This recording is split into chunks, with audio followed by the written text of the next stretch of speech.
الحمدللہ وکفا وسلام علی عبادہ الذین اصطفیٰ اما بعد۔ اللہ تعالیٰ کی مہربانی اور رحمت سے دنیا کے مختلف ممالک سے مختلف افراد نے ایک مسئلہ کئی مرتبہ دریافت فرمایا ہے۔ یوں تو بہت سے مسائل ہیں جو لوگ دریافت کرتے ہیں، لیکن ایک ایسا مسئلہ جس پہ یہ ضروری سمجھا جائے کہ اس پہ اظہار خیال کیا جائے، وہ مسئلہ پیش آیا ہے۔ اصولی طور پہ اس ایک مسئلے پہ اللہ، اس کے رسول علیہ الصلاۃ والسلام اور مسلمانوں میں جو اعتماد کے خلفاء تھے رضی اللہ عنہم، ان کا طریقہ کار اور ان کا فتویٰ کیا تھا۔ یہ بات یاد رکھنی چاہیے کہ انبیاء علیہ الصلاۃ والسلام کو دنیا میں جو بھیجا جاتا ہے، اس کے بنیادی مقاصد میں سے ایک مقصد دنیا میں عدل کو قائم کرنا ہے، اور خدا نخواستہ انصاف ایسی چیز ہے کہ اگر نبی بھی قائم نہ کرے تو اس کی عدالت پر حرف آتا ہے، اور اللہ اس انصاف کو قائم رکھنے کے لیے نبی کے مقابلے میں ایک عام انسان ہی کیوں نہ ہو، حتیٰ کہ کافر ہی کیوں نہ ہو، اللہ وحی نازل کرتا ہے اور بتاتا ہے کہ آپ جو فیصلہ کرنے چلے ہیں، آپ نبی ہونے کے باوجود یہاں پر اجتہادی طور پر خطا کھا رہے ہیں۔ چنانچہ سورہ مائدہ کو پڑھنا چاہیے، جہاں پر ایک چور کا ہاتھ کاٹنے کا رسول اللہ صلی اللہ علیہ وسلم نے فیصلہ فرما دیا تھا، اور گواہیاں ہو گئی تھیں اور قریب تھا کہ آپ اس پہ فائنل ڈیسیژن دے دیتے۔ اللہ کی وحی آ گئی اور اللہ نے فرمایا کہ وَلَا تَقُل لِّلْخَائِنِينَ خَصِيمًا، اے میرے نبی صلی اللہ علیہ وسلم، آپ ان بددیانت افراد کے طرفدار مت بنیں، اور وہ چور نہیں ہے اور آپ کو اس کا ہاتھ نہیں کاٹنا۔ نبی کے مقابلے میں ایک عام فرد کو اللہ نے بتا دیا کہ کچھ بھی ہو، انبیاء علیہ الصلاۃ والسلام معصومیت کے باوجود اگر کبھی ٹرینڈ ان کا گواہوں کی بنیاد پر، خود اپنے ذاتی رجحانات کی بنیاد پر کسی چیز پہ ایک طرف کو ہو جائے، تو اللہ نبی علیہ الصلاۃ والسلام کو تنبیہ کرتا ہے، اور جس پر تہمت لگی ہو اسے بری اور آزاد قرار دیتا ہے۔ نبی علیہ الصلاۃ والسلام تو رہے ایک طرف کو، آپ اگر دین کا مطالعہ ذرا غور سے کریں تو انصاف سے اللہ نے اپنے آپ کو بری نہیں رکھا۔ ممکن ہے الفاظ کچھ آگے پیچھے ہو جائیں، اس سے پہلے ہم آپ سے معذرت خواہ ہیں، لیکن اللہ کی ذات ایسی پاک ہے، جو چاہے سو حکم کرے۔ اس کے باوجود اس نے سسٹم ایسا رکھا ہے کہ اگر اللہ پر حرف آتا ہے، اللہ کے متعلق یہ تصور پیدا ہوتا ہے کہ اس نے ظلم کیا ہے تو خدا اپنے آپ کو بھی عدالت میں لاتا ہے اور کہتا ہے کہ میں نے کوئی ظلم نہیں کیا لوگوں، میں کر سکتا تھا، اس کے باوجود تم میرے معاملے میں بھی انصاف کرو اور مجھے مستثنی نہ کرو۔ اللہ تعالیٰ نے فرمایا کہ قیامت میں ہم لوگوں کو لائیں گے، وَجِئْنَا بِكَ شَهِيدًا عَلَىٰ هَٰؤُلَاءِ، اور ہم آپ کو گواہ بنائیں گے، آپ کی امت کو گواہ بنائیں گے، عدالت لگے گی۔ اور اللہ حضور صلی اللہ علیہ وسلم نے اس آیت کی تشریح میں فرمایا کہ اللہ نوح علیہ السلام کی قوم کو بلائیں گے۔ ہم صرف 3 مثالیں دیں گے کہ دیکھیں اللہ نے اپنے آپ کو بھی عدل سے بری نہیں کیا، اور اللہ تعالیٰ نے فرمایا ہے کہ میں وہ پوچھے گا کہ نوح علیہ السلام کی قوم، تم نے نوح علیہ السلام کی بات کیوں نہیں مانی؟ وہ کہیں گے کہ اللہ ہمارے پاس تو کوئی تیرا نبی آیا ہی نہیں تھا، نوح علیہ السلام نے بھی پیغام نہیں پہنچایا۔ حضور صلی اللہ علیہ وسلم نے فرمایا اللہ میری امت کے لوگوں کو بلائے گا اور کہے گا کہ یہ مجھ پر یہ الزام لگا رہے ہیں، تم اس کی بات کرو، کیا تم گواہی دیتے ہو؟ تو میری امت کہے گی کہ اللہ نوح علیہ السلام ان کے ہاں گئے تھے اور انہوں نے انہیں جھٹلایا تھا۔ اب اللہ کی جرح سنو، اللہ جرح کرے گا اور کہے گا نوح علیہ السلام کب تھے، تم کب آئے، اتنا زمانے کا فرق ہے، یہ تم کیسے گواہی دیتے ہو؟ تو تم اللہ کے سامنے قرآن کی یہ آیت رکھو گے اور تم کہو گے کہ اے پروردگار آپ جھوٹ نہیں بولتے، اے رب آپ نے ہی کہا تھا اپنے کلام میں کہ نوح علیہ السلام گئے تھے، ہم اس قرآن کی بنیاد پر کہتے ہیں کہ یہ لوگ جھوٹے۔ اللہ نے اپنے معاملے میں انصاف رکھا یا نہ رکھا؟ قیامت میں لوگ فریاد کریں گے اور چیخیں گے اور کہیں گے کہ اے پروردگار کوئی آیا ہی نہیں، ما جاءنا من نذیر، تیرا کوئی پیغمبر آیا ہی نہیں۔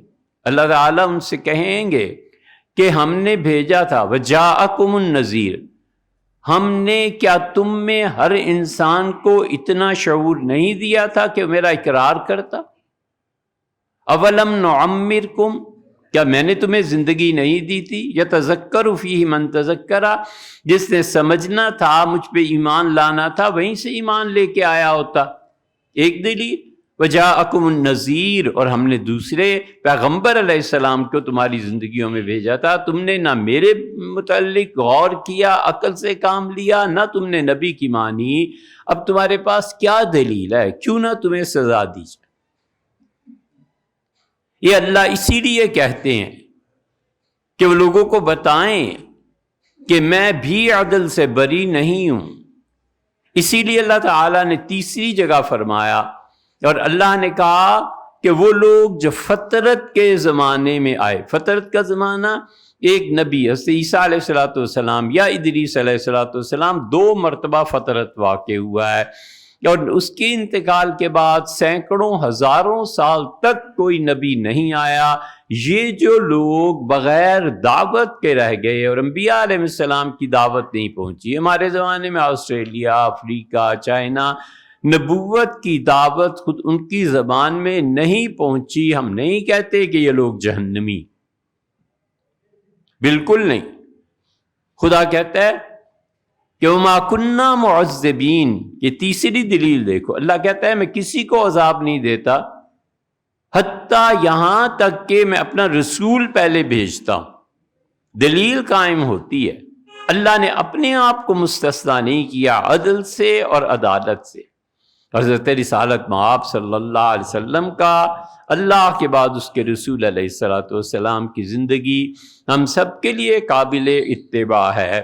حضور صلی اللہ علیہ وسلم وفات سے چند دن پہلے تشریف لائے اور اس سے بلال رضی اللہ عنہ سے کہا کہ اعلان کرو، سب لوگوں کو بلاؤ، جمع کرو، میں ان سے کچھ بات کرنا چاہتا ہوں۔ اور حضور اقدس صلی اللہ علیہ وسلم نے صحابہ رضی اللہ عنہم کہتے ہیں ہم سب بیٹھے ہوئے تھے، اپنے آپ کو ہمارے سامنے پیش کیا اور آپ نے فرمایا لوگو میں بشر ہوں اور عنقریب میں تم سے جدا ہو جاؤں گا، میں چاہتا ہوں کہ اپنے رب کے ہاں اس طرح پہنچوں کہ میں نے کسی کا کچھ نہ دینا ہو، سو آؤ تم مجھ سے حساب کرو، میں نے کسی کا کچھ دینا ہے لینا ہے، آج اسے کلیئر کرو۔ حدیث میں آیا ہے، طبرانی وغیرہ کی روایات میں، حضور صلی اللہ علیہ وسلم سے ایک آدمی کھڑا ہوا اور کہا اللہ کے رسول فلاں دن آپ نے مجھ سے 1 یا 2 درہم اتنے لیے تھے، تو آپ نے فرمایا ابو بکر آئیے، اس سے ابو بکر رضی اللہ عنہ اٹھے، آپ نے فرمایا کہ ابو بکر میری طرف سے انہیں ادا کر دے۔ یہ مال کا حال ہے۔ حضرت عکاشہ رضی اللہ عنہ اٹھے اور ان کا اللہ کے رسول آپ نے ایک دن میں جب جہاد میں تھا تو ایک تیر مجھے چبھو دیا تھا، حضور صلی اللہ علیہ وسلم آیا او عکاشہ اس کا بدلہ دینے کو تیار، چنانچہ آپ نے اپنا تیر اس کے ہاتھ میں دیا اور کہا عکاشہ مجھ سے بدلہ لے۔ عکاشہ رضی اللہ عنہ آگے بڑھے، سارے صحابہ رضی اللہ عنہ دیکھ رہے ہیں، کوئی نہیں اٹھا، کسی نے نہیں کہا کہ حضور صلی اللہ علیہ وسلم کو چھوڑ دو، استثناء کر دو ان کا، کوئی کچھ نہیں۔ یہ تربیت تھی اس کی کہ رسول اللہ صلی اللہ علیہ وسلم جو ہزاروں ہیروز اپنی وفات کے بعد چھوڑ کے گئے، ہر ایک اپنے آپ کو عدالت کے معیار پہ پرکھتا تھا، کسی نے کچھ نہیں کہا۔ وہ آگے بڑھے اور تیر چبھونا، تو انہوں نے کہا اللہ کے رسول بدر میں آپ نے مجھے چبھویا تھا اور اس وقت میرے جسم پر ایک چادر بندھی ہوئی تھی، اس سے زیادہ کچھ نہیں تھا، آپ اپنا کرتا اٹھائیں۔ حضور اقدس صلی اللہ علیہ وسلم نے سب کے سامنے کرتا اٹھا دیا اور آپ نے فرمایا میرا پیٹ ہے، تم عکاشہ مجھ سے بدلہ لے لو۔ انہوں نے تیر ایک طرف رکھا اور چوم لیا اور کہا اللہ کے رسول میرا بڑا جی چاہتا تھا، جو مجھے محبت ہے کسی دن آپ کو بوسہ دوں، اور عکاشہ رضی اللہ عنہ نے خود ادھر حضور صلی اللہ علیہ وسلم ان سے کہہ رہے ہیں کہ تم مجھے تیر چبھو لو، انہوں نے کہا نہیں اللہ کے رسول، وہ تو آپ نے مجھے صف میں سیدھا کھڑا ہونے کے لیے فرمایا تھا، میں ایسے نہیں کروں گا، لیکن آپ کا بوسہ لوں۔ یہ نبی ہیں صلی اللہ علیہ وسلم، اپنے سامنے اپنے آپ کو عدالت میں پیش کر رہے ہیں، ام المومنین حضرت عائشہ رضی اللہ عنہا ہیں، آپ نے بلایا اور آپ نے فرمایا ابوبکر تم میری بیوی، تو ابوبکر رضی اللہ عنہ کی بیٹی ہیں۔ حضور صلی اللہ علیہ وسلم نے سیدنا علی رضی اللہ عنہ کو بلایا اور کہا علی تم کیا کہتے ہو عائشہ رضی اللہ عنہا کے بارے میں؟ انہوں نے کہا اللہ کے رسول کیوں پریشان ہوتے ہیں، فرض کر لیں ایک لمحے کے لیے عائشہ سے کوئی خطا ہو گئی ہے، اللہ نے بہت بیویاں آپ کے لیے رکھی ہیں، کیا ضرورت ہے آپ کو پریشانی؟ بلایا اور گواہی لی۔ سیدنا علی رضی اللہ عنہ نے بہت اچھا کہا، انہوں نے کہا حضرت ایسے کریں اپنے گھر کی جو خادمہ ہے نا باندی، اس سے پوچھیں عائشہ کیسی ہیں، گھر کی عورتوں کو سب خبریں ہوتی ہیں۔ رسول اللہ صلی اللہ علیہ وسلم بلایا اور فرمایا کہ بریرہ تم میری اہلیہ کے بارے میں کیا کہتی ہو، کوئی ایسی بات ہوئی ہے؟ اس نے کہا اللہ کی قسم اللہ کے رسول مجھے 2 باتوں کے علاوہ کچھ نہیں پتا، عائشہ اتنی پاک ہے جیسے خالص کندن کٹھالی پہ چڑھا ہوا سونا جب نکلتا ہے، جس قدر وہ خالص ہوتا ہے، عائشہ رضی اللہ عنہ کا کردار ایسا ہے۔ اور ایک بات اس کی البتہ ہے وہ یہ کہ یہ بچی ہے، آٹا گوندھ کے سو جاتی ہے، بکریاں آ کے آٹا کھا جاتی ہیں، میں نے اسے کئی بار سمجھایا ہے کہ نیند پوری کر کے پھر اٹھ کے آٹا گوندا کرو، بس یہ نہیں میری بات مانتی، باقی تو اس میں کچھ نہیں۔ ام المومنین رضی اللہ عنہا کے لیے رسول اللہ صلی اللہ علیہ وسلم نے لوگوں سے گواہیاں لی ہیں، اور اسی لیے آخر پر جب فیصلہ تھا تو آپ نے کہا لوگوں میں نے عائشہ کے بارے میں لوگوں سے پوچھا ہے، اللہ کی قسم سوائے خیر کے میری بیوی کے لیے کسی نے کچھ نہیں کہا، اور رسول اللہ صلی اللہ علیہ وسلم بلاؤ ان کو جو یہ الزام لگاتے ہیں، اور ان پہ آپ نے حد جاری فرمائی سوائے ایک منافق کے، اس کو کچھ نہیں کہا۔ یہ نفاق کتنی بڑی چیز ہے کہ حضور اقدس صلی اللہ علیہ وسلم نے چھوڑ دیا تاکہ قیامت میں اللہ کے ہاں وہ اس کو بھگتے، اس لیے شریعت نے کسی کو استثناء نہیں دیا۔ جو لوگ اس کے لیے جد و جہد کرتے ہیں، جو لوگ اس کے لیے کاوش کرتے ہیں، انہیں سوچنا چاہیے کہ کچھ نہیں، یہ آج کے دن بھی گزر جائیں گے اور پچھلے دن بھی گزر گئے، اللہ کے ہاں پہنچ کے کیا جواب دینا ہے؟ جس نے اپنی ذات تک پر عدالت قائم کی ہے، جس نے اپنے نبی صلی اللہ علیہ وسلم پہ عدالت کی، نبی صلی اللہ علیہ وسلم وفات سے کچھ پہلے بار بار فرما رہے ہیں کہ آؤ اور مجھ سے بدلہ لے لو، آؤ اور لوگوں بتاؤ میں نے کسی کا کچھ لین دین کرنا ہے۔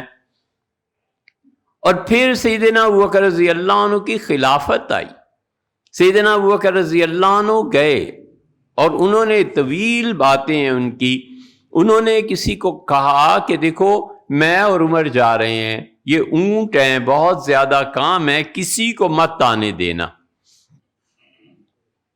اور راوی کہتا ہے کہ سیدنا ابوبکر رضی اللہ عنہ اونٹوں کو الگ الگ کر رہے تھے کہ یہ اونٹ صدقے کے لیے ہیں، یہ اونٹ زکوٰۃ میں آئے ہیں، یہ غریبوں کی، یہ مسلمانوں۔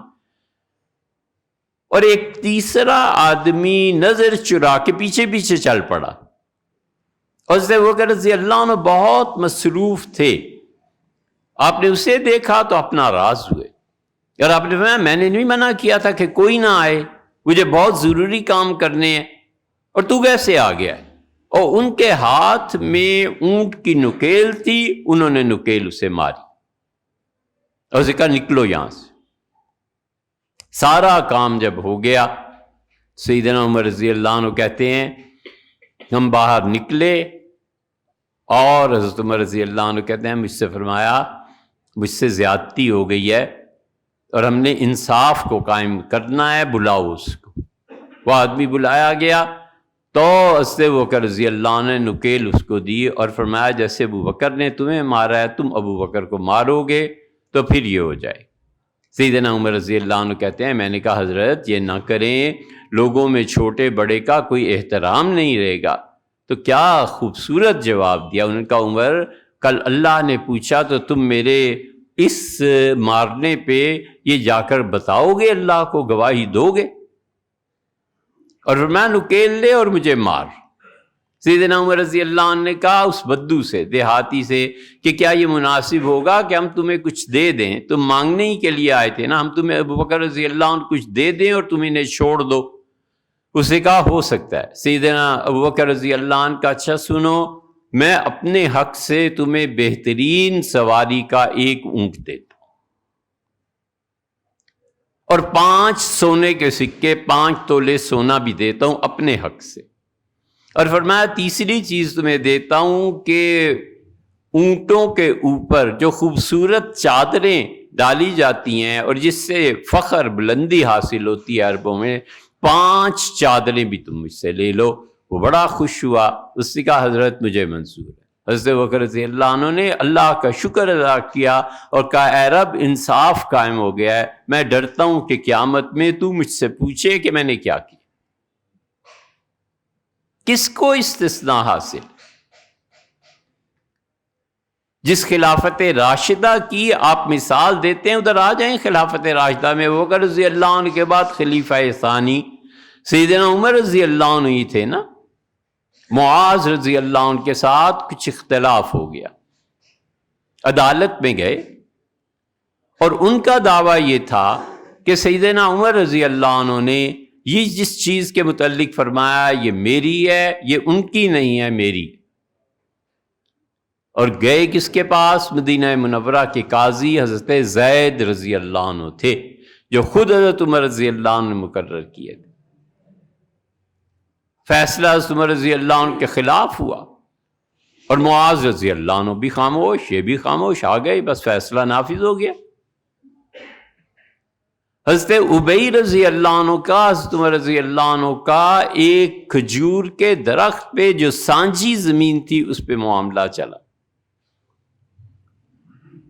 حضرت عمر رضی اللہ عنہ نے کہا یہ میرا ہے کھجور کا درخت، ابی رضی اللہ عنہ کا آپ کا کیسے ہے؟ یہ میرا ہے۔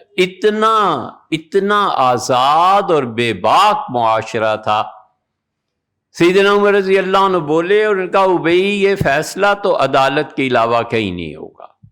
حضرت عمر رضی اللہ عنہ کی یہ عادت تھی، ذرا سی بات بڑی بغیر کسی کو کچھ کہے فرماتے تھے چلو قاضی کے پاس، فرماتے تھے کسی اور آدمی، تیسرا آدمی مقرر کرو، فیصلہ کرے، ہم اپنے درمیان اختلافات نہیں پیدا ہونے دیں گے۔ ابی رضی اللہ عنہ کا مدینہ منورہ کے قاضی کے پاس چلتے ہیں، زید کے پاس۔ زید رضی اللہ عنہ کے پاس پہنچے تو انہوں نے اپنے گھر پہ ہی فیصلے کرتے تھے، عدالتیں کون سی اتنی بڑی ہوتی تھی، زید رضی اللہ عنہ اپنے گھر پہ ہی فیصلے فرما دیتے تھے۔ تو انہوں نے دونوں کو اپنی بیٹھک میں دیکھا کہ یہ دونوں چلے آ رہے ہیں، تو اس سے زید رضی اللہ عنہ کھڑے ہو گئے۔ سیدنا عمر رضی اللہ عنہ کا زید اگر ابی آتے اکیلے تو کیا ان کے لیے بھی کھڑے ہوتے؟ یہ پہلی انصاف کی دھجی تم نے اڑائی ہے، تم نے انصاف کو پامال کیا ہے، بیٹھو اپنی جگہ پہ۔ وہ بیٹھ گئے اور پھر یہ دونوں بیٹھے ہیں۔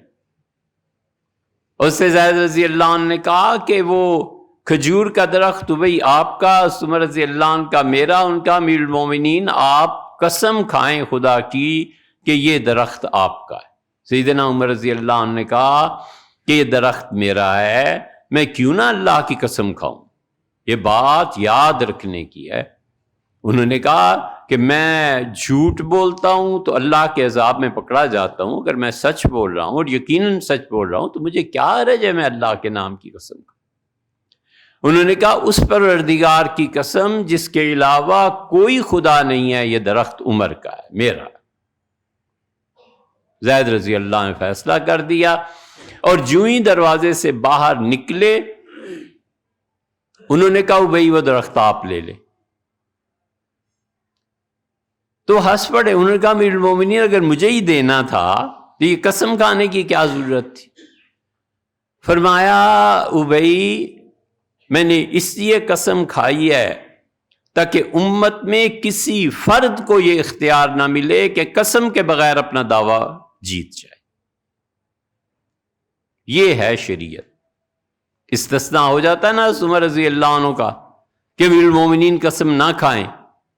انہوں نے کہا میں نے اس ڈر سے یہ قسم کھائی ہے کہ ایسے نہ ہو کہ کل کو امت میں یہ روایت چل پڑے کہ جو بادشاہ وقت ہوتا ہے وہ مستثنا ہوتا ہے قسم سے، عدالت سے۔ میں نے اس لیے قسم کھائی، باقی ایک درخت کا کیا کرنا ہے وہ تم لے لو، اور اسے ابی رضی اللہ عنہ کو دے بھی دیا۔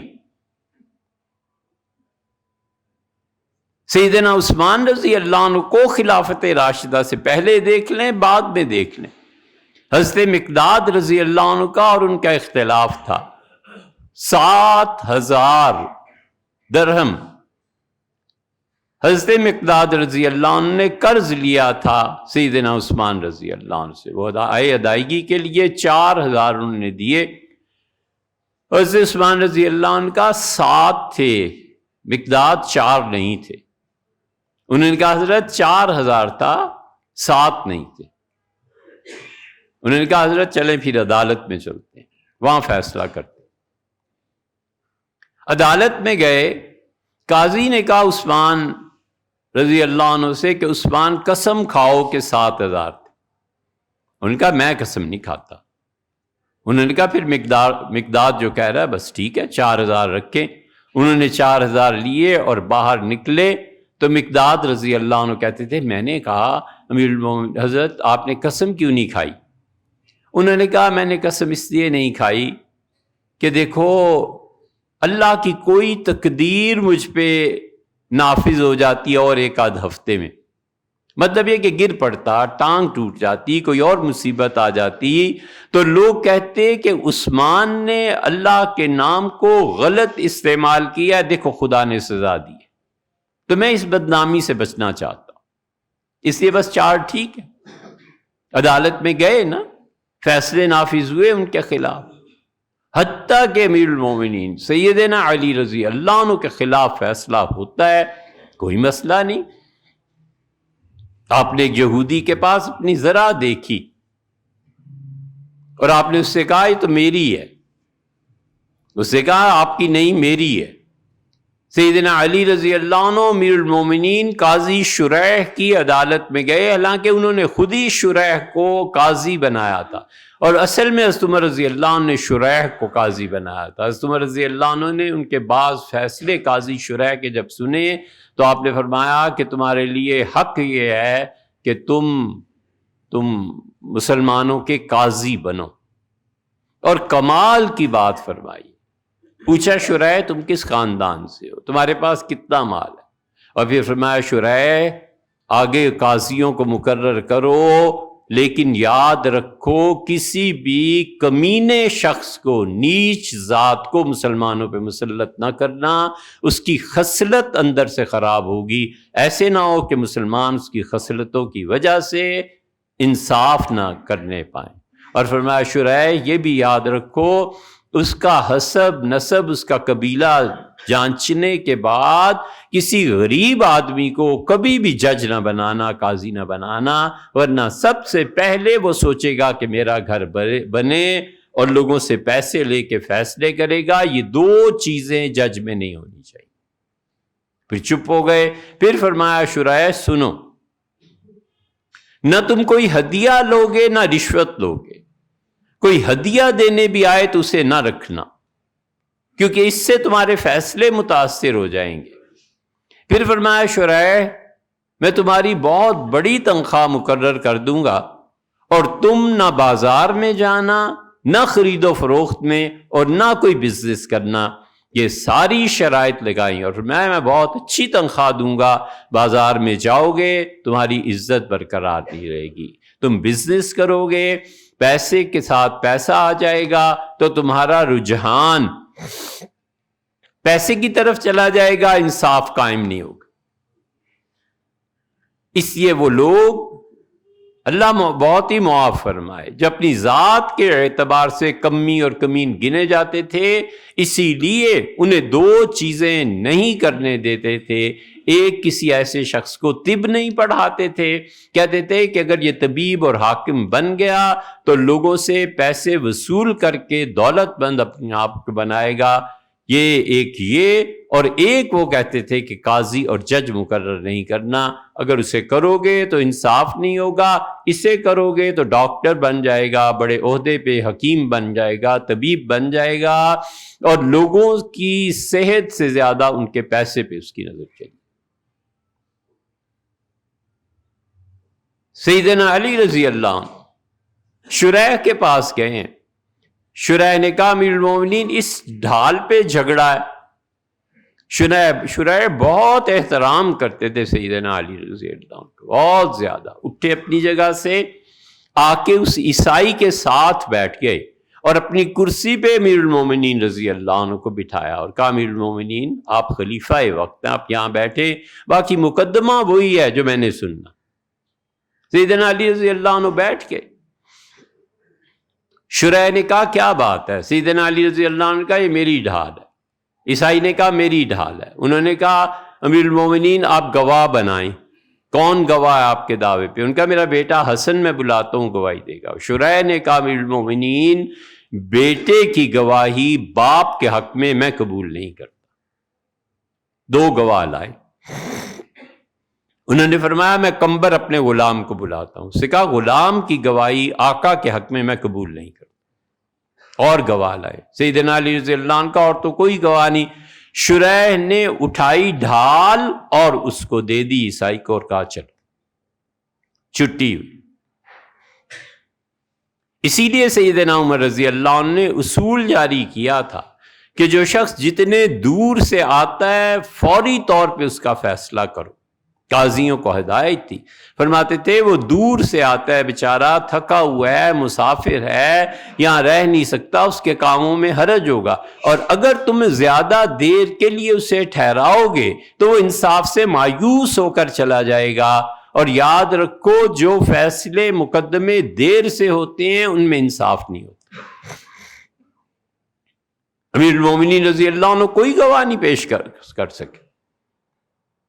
عیسائی ڈھال لے کے چل پڑا، اور باہر جب گیا ہے تو اسے کہا امیر المومنین اس پروردگار کی قسم جو اس زمین و آسمان کا رب ہے، آپ کے قاضی نے جو فیصلہ کیا ہے یہ بہت بڑی چیز ہے. آپ کا ایک اونٹ اس رنگ کا تھا، آپ اس پہ تیزی سے جا رہے تھے، آپ کی یہ ڈھال گر گئی تھی، میں نے چرا لی تھی، اور انصاف ہو گیا، یہ لیں اپنی ڈھال آپ واپس رکھیں. اور اس سے کہا میں مسلمان ہوتا ہوں حضرت. اسے کلمہ پڑھا. سیدنا علی رضی اللہ عنہ نے اپنی ذاتی سواری کا ایک بہترین گھوڑا کہیں سے انہیں ملا تھا، انہوں نے وہ اسے دیا اور فرمایا میں تمہارے اسلام سے بہت خوش ہوں، ہماری عدالتوں میں ایسے ہی انصاف رہے گا. یہ رہے، یہ عبداللہ ابن رواحہ رضی اللہ عنہ ہیں.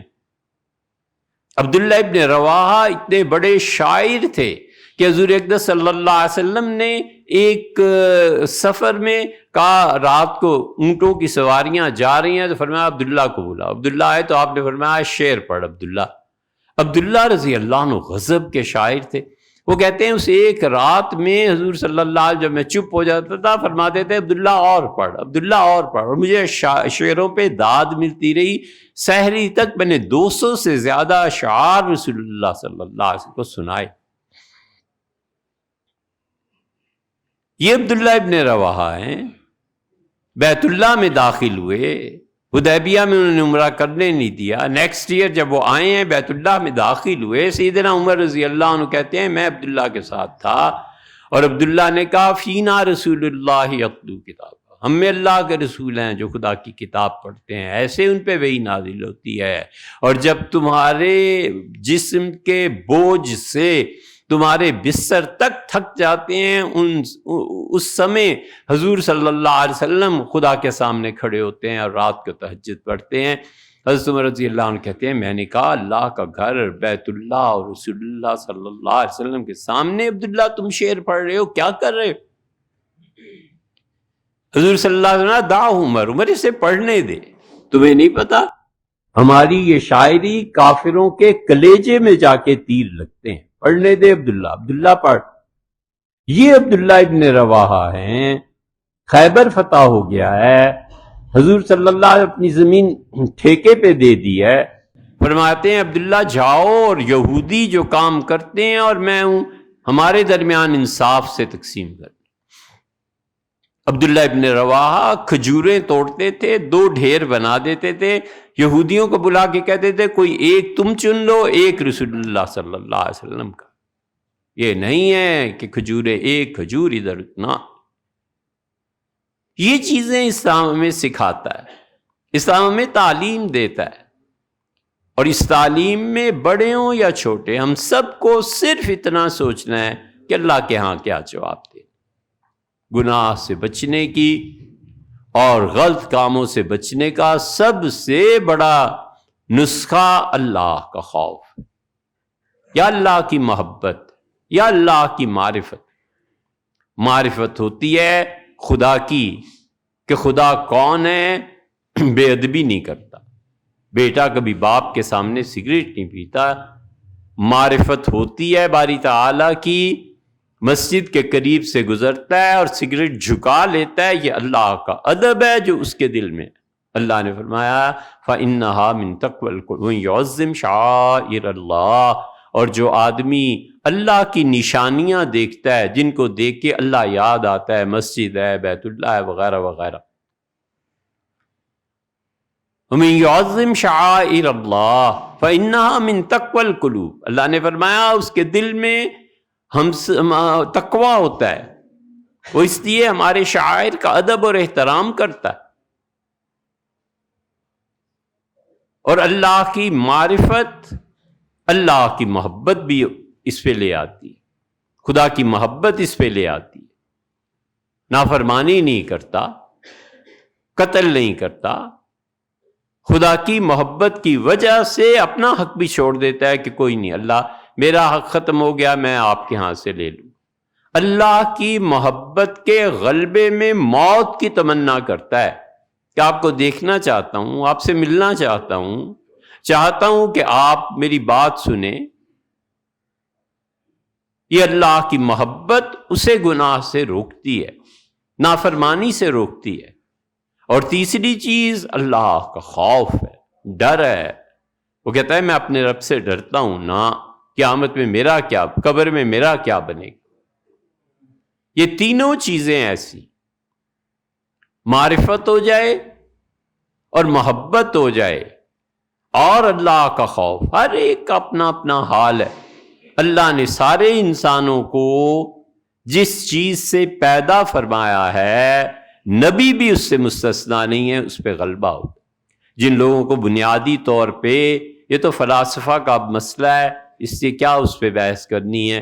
اگر آپ سہروردی کو پڑھیں، بولی سینا کو پڑھیں اور اس کو پڑھیں ملا صدرہ کو، وہ اس بات کو بڑی تفصیل سے لکھتے ہیں کہ جس آدمی کی سرشت میں اللہ تعالیٰ آگ کا غلبہ رکھ لیتا ہے، 4 عناصر میں سے، 4 ایلیمنٹس میں سے جس میں آگ کا غلبہ ہو جاتا ہے، اس میں غصہ اور جلال بھی آتا ہے، جیسے حضرت موسیٰ علیہ السلام۔ اور جس آدمی میں مٹی کا غلبہ ہو جاتا ہے، اس میں اپنے آپ کو مٹانا، اپنے نام و نشان کو مٹانا، عاجزی۔ اور جس پہ ہوا کا غلبہ ہو جاتا ہے، وہ تو پھر بات پوری ہونے، وہ منصوبہ پورا ہونے سے پہلے میں نے یہ کیا اور میں نے یہ کیا۔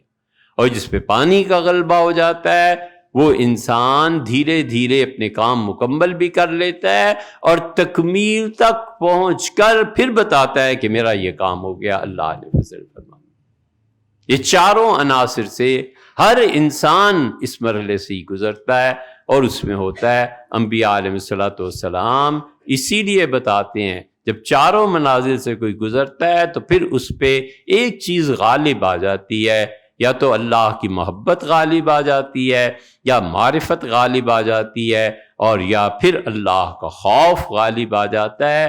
لیکن جہاں تک استثناء اور قضاء اور عدالت کا تعلق ہے، ہمیں ایک لمحے کو غور کرنا چاہیے کہ جس چیز سے اللہ نے اپنے آپ کو بری نہیں کیا، حضور صلی اللہ علیہ وسلم نے بری نہیں کیا، اس اللہ کو کیا جواب دیں۔